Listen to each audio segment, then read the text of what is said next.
தமிழ் நண்பர்கள் அனைவருக்கும் வணக்கம். அக்னி சிறகு சேனல் சார்பாக இந்த வீடியோவுக்கு உங்களை அன்புடன் வரவேற்பது நான் உங்கள் கௌசி.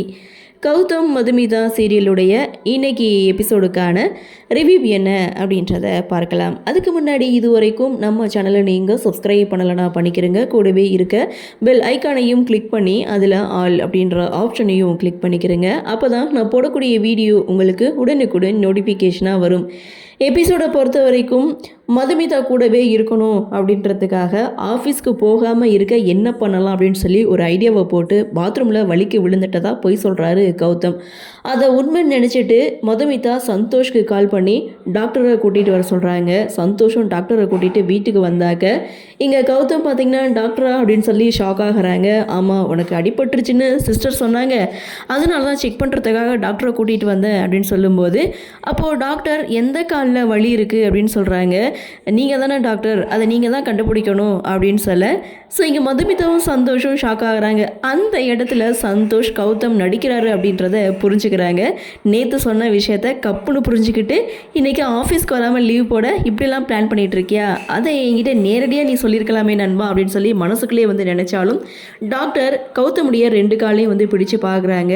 அப்போது மதுமிதா பார்த்துட்டு அவருக்கு இடது காலில் தான் அடிபட்டிருக்கு அப்படின்னு சொன்னதும் மதுமிதா சொன்னதுக்காகவே ஆமாம்மா எனக்கு இந்த காலில் தான் அடிபட்டிருக்கு அப்படின்னு சொல்ல ஒரு 2 நாளைக்கு ரெஸ்ட் எடுங்க அப்படின்றாரு டாக்டர். 2 நாளாக பத்தாது அப்படின்னு சொல்ல சரி ஒரு 4 நாளைக்கு ரெஸ்ட் கொடுங்க டாக்டர் அப்படின்ட்டு சந்தோஷ் ஒரு பக்கம் சொல்ல பத்தாது அப்படின்ற மாதிரி இங்கே கௌதம் ஒரு பக்கம் சைகை காட்ட சரி 1 வீக் போதுமா அப்படின்னு சொல்ல 1 வீக்கும் பத்தாது 10 நாள் அப்படின்ற மாதிரி இங்கே சந்தோஷம் சொல்ல 10 நாளா சரி ஓகே கட்டு போட்டு விட்றேன், டேப்லெட்லாம் எழுதி கொடுக்குறேன், சாப்பிடுங்க, 2 நாள் கழித்து நான் பார்க்குறேன் அப்படின்னு சொல்ல நீ தானமா அவருடைய ஒய்ஃபு, பேஷண்ட்டும் டாக்டரும் பேசிக்கிறத விட இவர் அதிகமாக பேசுகிறாரே அப்படின்னு சொல்லிட்டு மதுமிதாவை கூட்டிகிட்டு அங்கேருந்து போகிறாரு டாக்டர். அதாவது டேப்லெட் எழுதி தரேன் வாமா அப்படின்னு சொல்லி கூட்டிகிட்டு போகிறாங்க.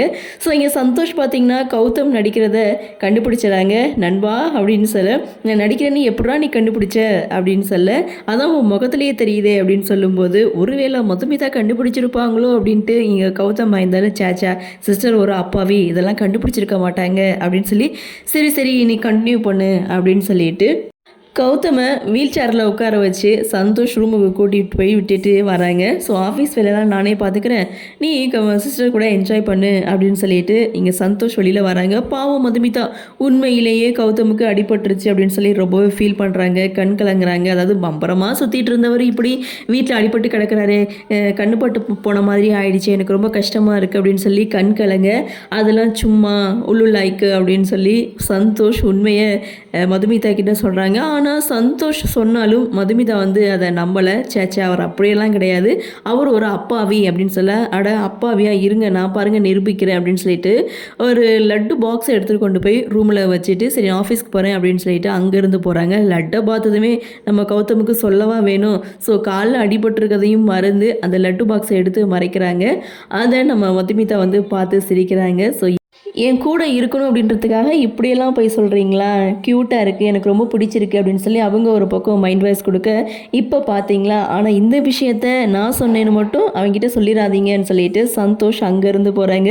ஸோ மதுமிதாவும் பார்த்தீங்கன்னா ரூமுக்கு வராங்க. உங்கள் காலில் அடிபட்டு இருக்குல்ல, ஸோ ஆஃபீஸ்க்கு போக முடியாது, மீட்டிங்லாம் இருக்கும் அப்படின்னு சொல்லிட்டு மதுமிதா கௌதமை ஆஃபீஸ்க்கு கிளப்பி விட்றதே குறிக்கோளாக இருக்காங்க. ஸோ அதை புரிஞ்சுக்கிட்ட கௌதம் இல்லை ஆஃபீஸ்க்கு போக முடியாது, கால் ரொம்ப வலியாக இருக்குது அப்படின்னு சொல்ல இப்போ தானே சொன்னீங்க கால் வலிக்கலைன்னு இப்போ வலியாக இருக்குன்னு சொல்கிறீங்க அப்படின்னு. கால் வலி இல்லைனாலும் ஆஃபீஸ்க்கு போக முடியாது, ஃபைல் ஒன்றத்தை காணும், அது இப்போ இருந்தால் தான் ஆஃபீஸ்க்கு போக முடியும் அப்படின்னு சொல்ல சரி அந்த ஃபைலை நான் தேடி கண்டுபிடிக்கிறேன்னு சொல்லிட்டு ரூம் ஃபுல்லாக தேடுறாங்க. அந்த ஃபைலை எடுத்து கொண்டு போய் கௌதம்கிட்ட கொடுக்க ஸோ கௌதம் பார்த்திங்கன்னா என்ன பண்ணுறது எப்படி சமாளிக்கிறது அவருக்கு ஒன்றுமே புரியல. ஆனால் இந்த சேட்டைகள் எல்லாத்தையும் மதுமிதா ரசிக்கிறாங்க.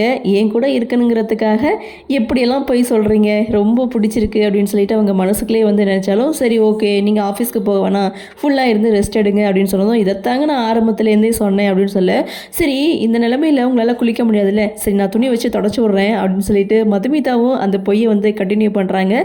ஸோ இங்கே கௌதம் பார்த்திங்கன்னா பெட்டில் உட்கார வச்சு துணி வச்சு துடைக்கிறாங்க. அதை அபிஷேக் லக்ஷ்மிகாந்த் 2 பேரும் பார்க்குறாங்க. போக போக இவங்க 2 பேரும் ஒன்று சேர்ந்துருவாங்க போல் அப்படின்னு சொல்லி அபிஷேக்குடைய கோபத்தை லக்ஷ்மிகாந்த் தூண்டி விடுறாங்க. ஸோ இன்னொரு பக்கம் மதுமிதா மௌனமாக சிரிக்க இங்கே கௌதம் சிரிக்கிறாங்க. இதோட இந்த எபிசோடை முடிச்சிருக்காங்க. அடடா இந்த கௌதம் இருக்காரே பாவம் பக்கா பிஸ்னஸ் மேன், இவருக்கு எதுவுமே தெரியாதுன்னு பார்த்தாக்க மதுமிதா கூட இருக்கிறதுக்கு இவர் என்னெல்லாம் ஆக்டிங் போட்டுட்ருக்காரு. ஸோ பார்க்கலாம் அடுத்தடுத்து என்ன மாதிரியான சுவாரஸ்யத்தோடு கதைக்கள நகர்வை கொண்டு வராங்க அப்படின்றத நாமளும் பொறுத்திருந்து பார்க்கலாம். இன்றைய பகுதி பற்றினா உங்களுடைய கருத்தை வழக்கம் போல் கமெண்ட் செக்ஷனில் பதிவு பண்ணுங்கள். அதுக்கு முன்னாடி இது வரைக்கும் நம்ம சேனலை நீங்கள் சப்ஸ்கிரைப் பண்ணலைன்னா பண்ணிக்கிறங்க. கூடவே இருக்க பெல் ஐக்கானையும் கிளிக் பண்ணி அதில் ஆல் அப்படின்ற ஆப்ஷனையும் கிளிக் பண்ணிக்கிறங்க. அப்போ தான் நான் போடக்கூடிய வீடியோ உங்களுக்கு உடனுக்குடன் நோட்டிஃபிகேஷனாக வரும்னு சொல்லி இந்த வீடியோவிலிருந்து விடைபெறுகிறேன். நன்றி, வணக்கம்.